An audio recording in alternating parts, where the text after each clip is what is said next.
Hello, everyone, and good evening. Welcome to the Linglobe channel. This time, we'll be bringing you content about preserving the world's languages for the future. Please enjoy it to the end.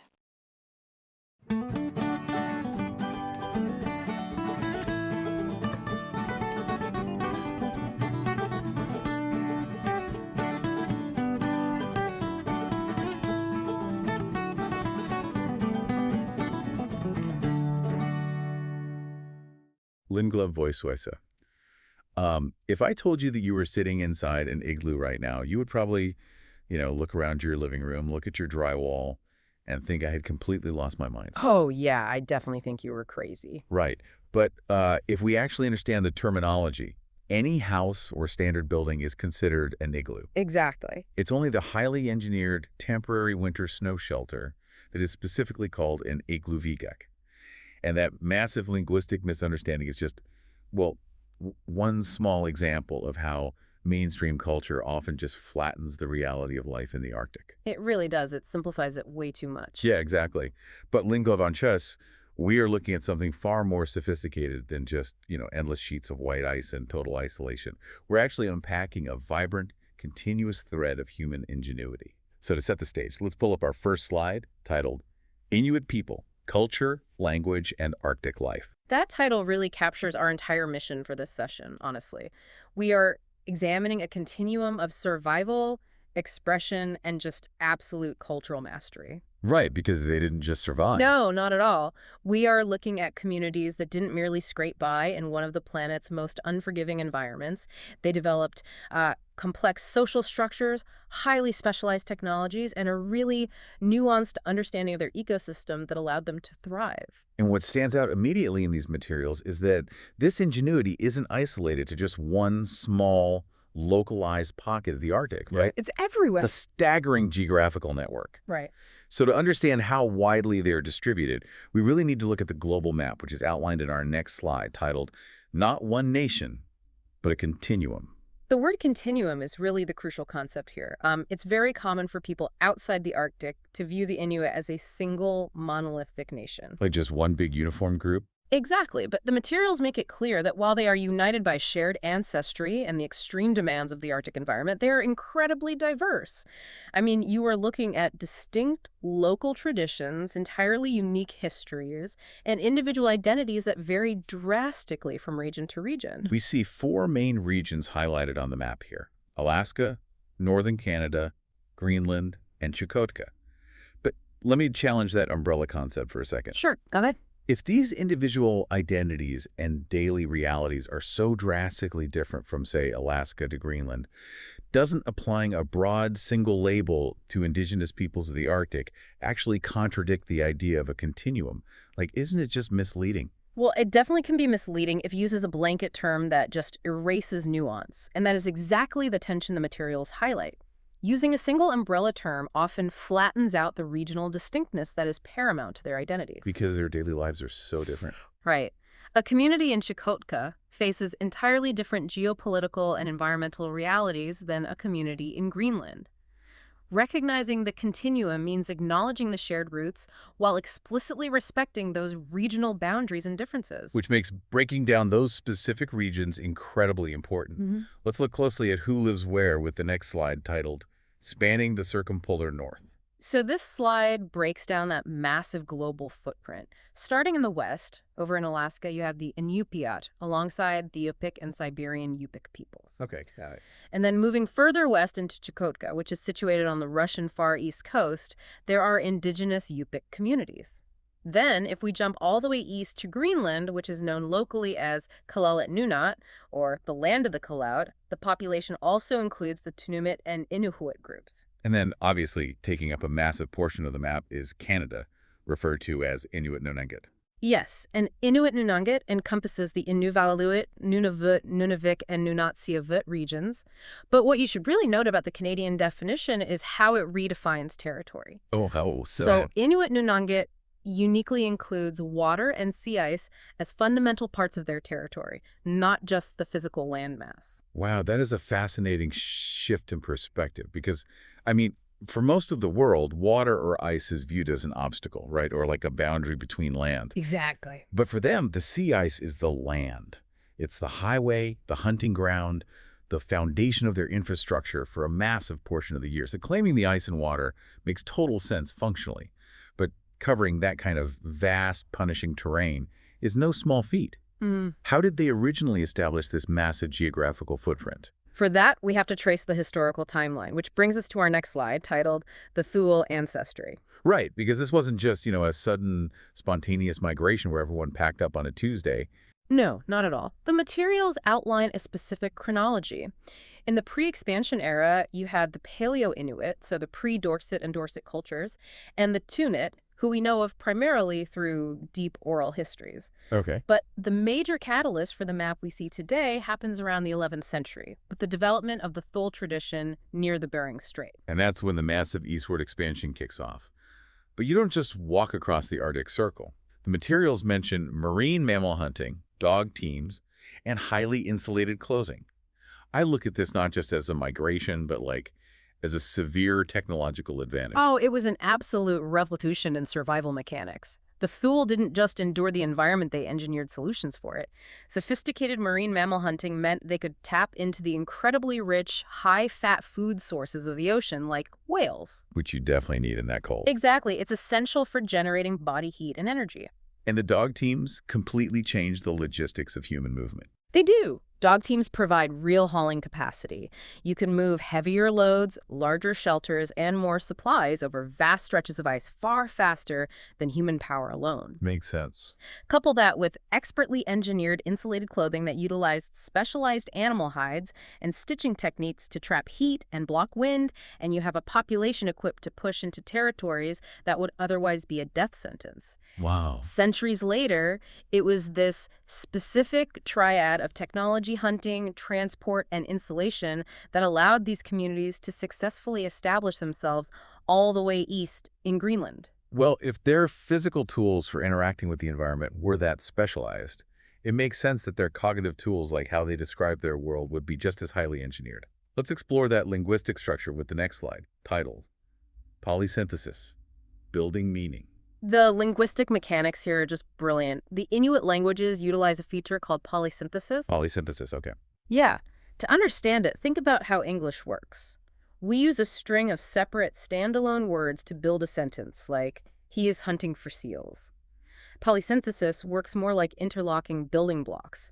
You start with a core root word, and then you attach various affixes directly to it. So instead of separate words, you are literally snapping modifiers directly onto the base concept. Exactly. One affix might indicate the tense, another the location, another the subject. The result is that multiple units of meaning are packed into a single, highly specific word.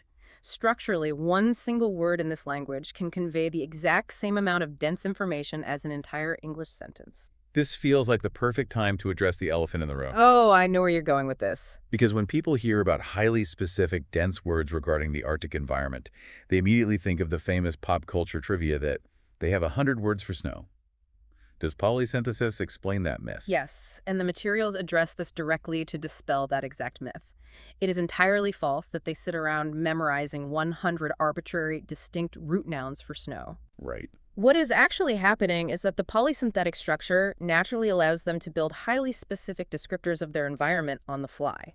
So it's not that they have a distinct word for falling snow and a completely unrelated word for slushy snow. Right. They are just snapping different descriptive affixes onto a base concept. Precisely. The language is modular. It allows for incredibly detailed, nuanced descriptions of local environmental conditions because the grammar is designed to synthesize those details into a single word.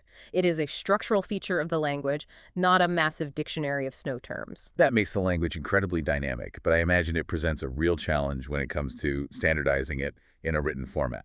Let's see how they handle that by moving to the next slide, titled Syllabics and Alphabets. Because of that vast geographical spread we discussed earlier, this complex language is recorded differently depending on where you are. In Alaska, Greenland, and parts of Canada, they primarily use the Roman alphabet. Okay.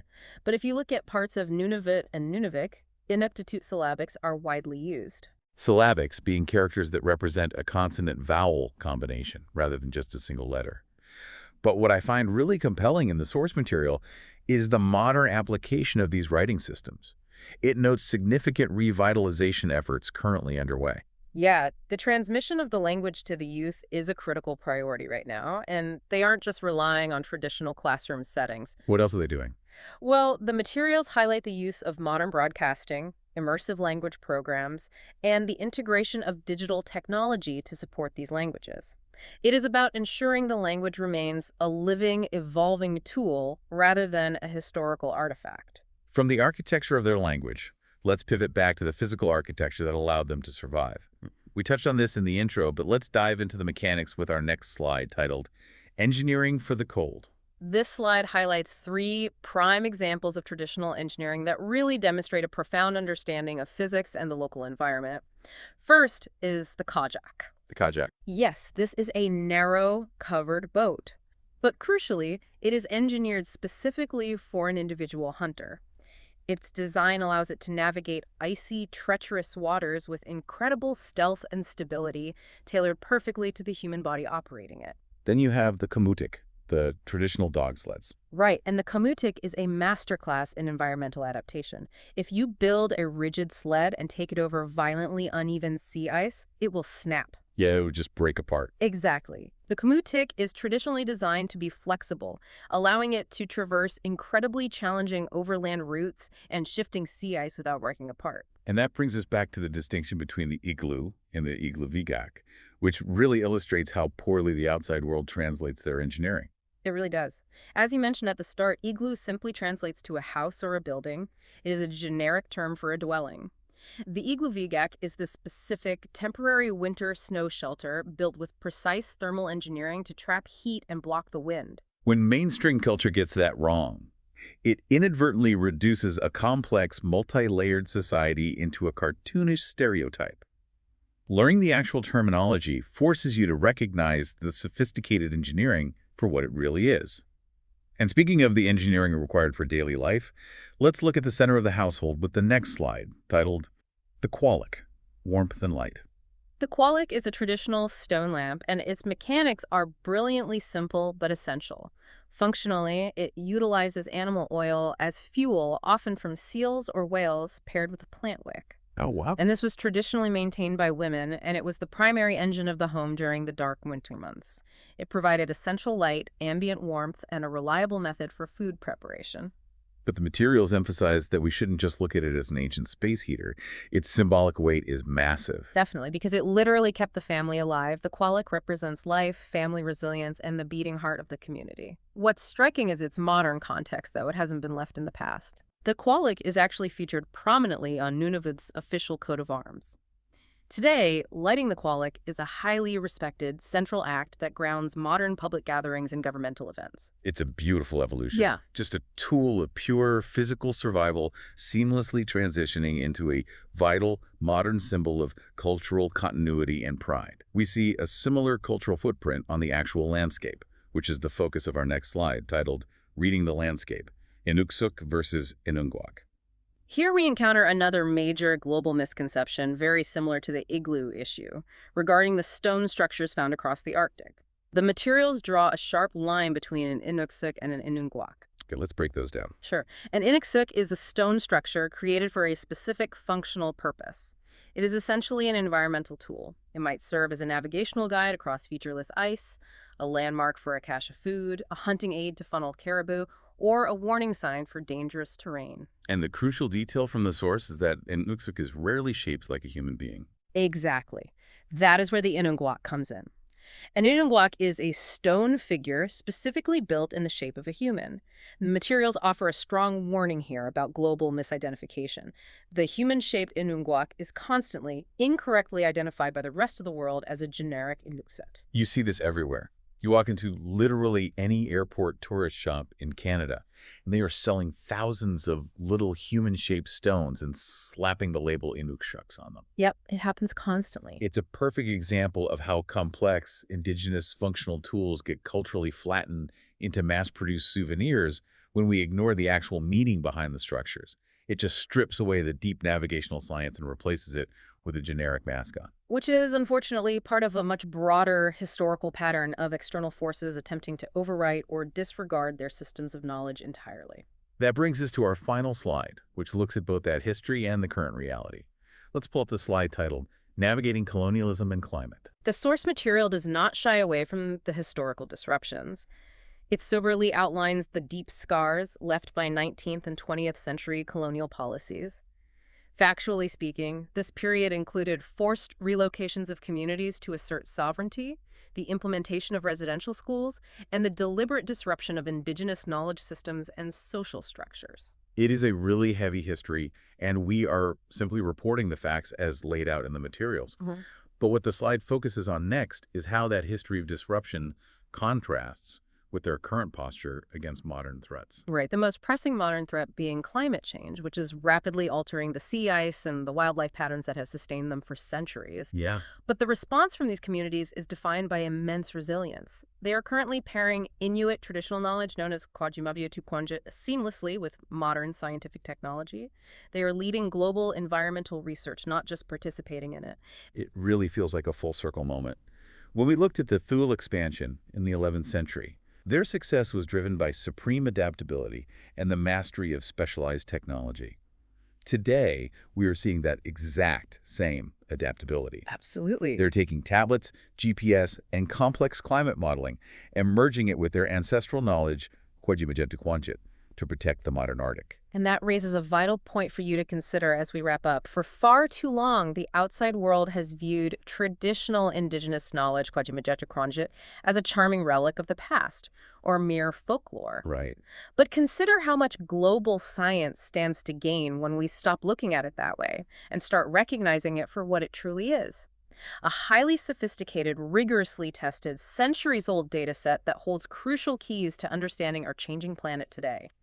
Thank you for watching until the end. We will continue to bring you many more languages from around the world. Please subscribe to our channel. See you next time on the Linglobe channel.